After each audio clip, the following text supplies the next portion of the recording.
So how was the year 2024 video का part 1 अगर आप देखकर इस पर्टिकुलर वीडियो में आए हो ताकि आप जान सको कि वो कौन से सेक्टर्स है जो 2025 में आउट परफॉर्म कर सकते हैं और आपके लिए बेनिफिशियल हो सकते हैं, तो चलिए डिस्कस करते हैं।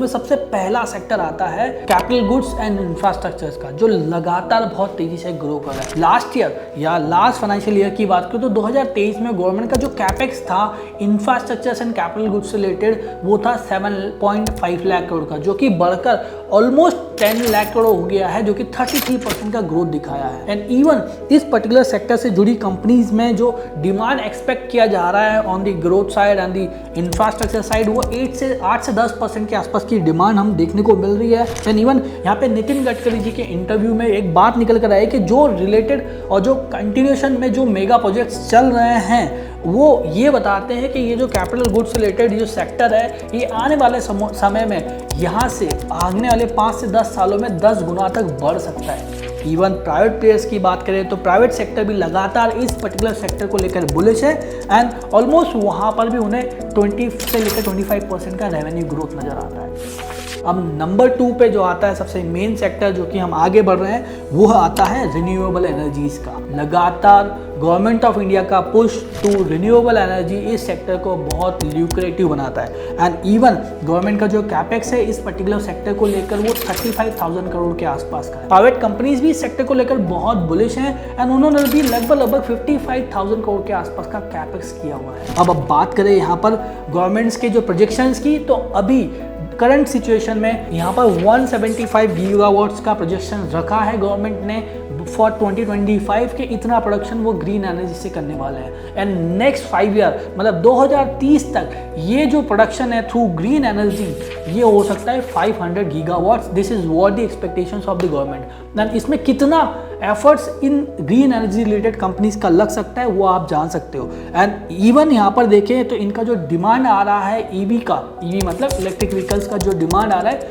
उसकी वजह से ये जो ग्रीन एनर्जी या पावर जो कंजम्पशन है वो लगभग 30 से 40% के आसपास से बढ़ सकता है आने वाले समय में। So this is how this particular sector is very bullish for the next 1 year. Again market में उतार चढ़ाव बने रहते हैं बट अगर हम सेक्टोरल व्यू के साथ जाएंगे तो कहीं ना कहीं मार्केट में एक अल्फा जनरेट कर पाएंगे।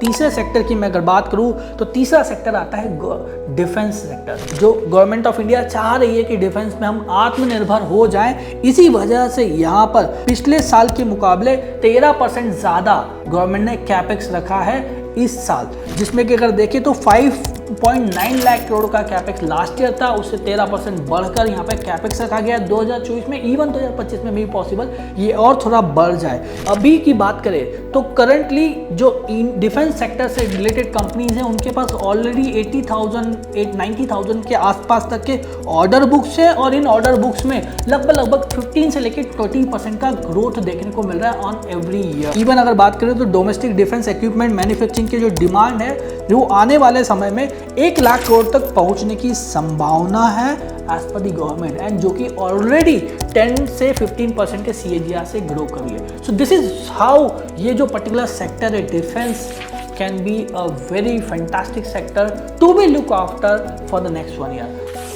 अब फोर्थ में बात करूं बैंकिंग सेक्टर की, जो कि लगातार रिकैपिटलाइजेशन के चलते 2023 में 15,000 करोड़ एंड 2024 में 20,000 करोड़ के आसपास का रिकैपिटलाइजेशन यहाँ देखने को मिला है। इवन इंफ्रास्ट्रक्चर ग्रोथ की वजह से यहाँ पे PSU बैंक्स में अच्छा खासा ग्रोथ और इसकी डिमांड बढ़ी है। इवन नेक्स्ट अगर देखें तो प्राइवेट बैंक में ये डिमांड आने की संभावना है एंड इवन जो प्राइवेट बैंक का जो क्रेडिट ग्रोथ है वो 15 से 20% के आसपास रह सकता है and that can be a very important for this particular sector.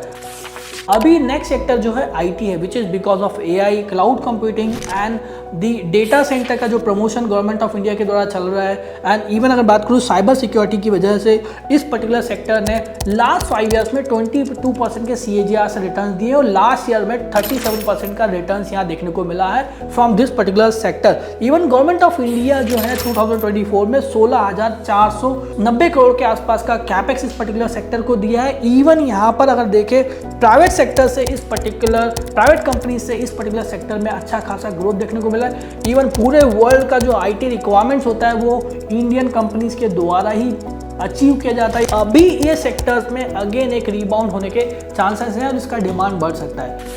So this way ये 5 सेक्टर्स पे आप थोड़ा नजर रखिए, हो सकता है मार्केट में आप थोड़ा अल्फा जनरेट कर पाए। यस, स्टॉक्स का मैं यहाँ पे नाम नहीं लूंगा फ्रेंड्स, केवल आप सेक्टर्स को अगर सही से ट्रैक कर पाए तो हो सकता है आप मार्केट में बेटर रिटर्न जनरेट कर पाए। बिकॉज एक वेरी फेमस अंडरस्टैंडिंग है या बहुत इंपॉर्टेंट अंडरस्टैंडिंग है, वो ये है कि अगर आप मार्केट में इन्वेस्टमेंट करते हो और आपको जो रिटर्न मिलता है तो वो जो रिटर्न का 25% स्टॉक्स की वजह से होता है, 25% मार्केट की वजह से होता है और 50% सेक्टर की वजह से होता है। तो ये कॉन्सेप्ट अगर आप दिमाग में बिठा कर रखते हो तो मे बी पॉसिबल ये सेक्टोरल व्यू अगर आप आगे चलकर बनाते हो और अपने इन्वेस्टमेंट में अप्लाई करते हो तो बेटर अल्फा आप जनरेट कर पाओगे। So let's start investing this year with a great enthusiasm, huge positivity और एक बहुत इंपॉर्टेंट रिजोल्यूशन के साथ कि जब भी बाजार में पैसा लगाएंगे तो अपनी रिस्क एपेटाइट को समझकर और मार्केट की अंडरस्टैंडिंग को लेकर बेटर रिसर्च करने के बाद ही मार्केट में पैसा लगाएंगे। Thank you very much for watching this video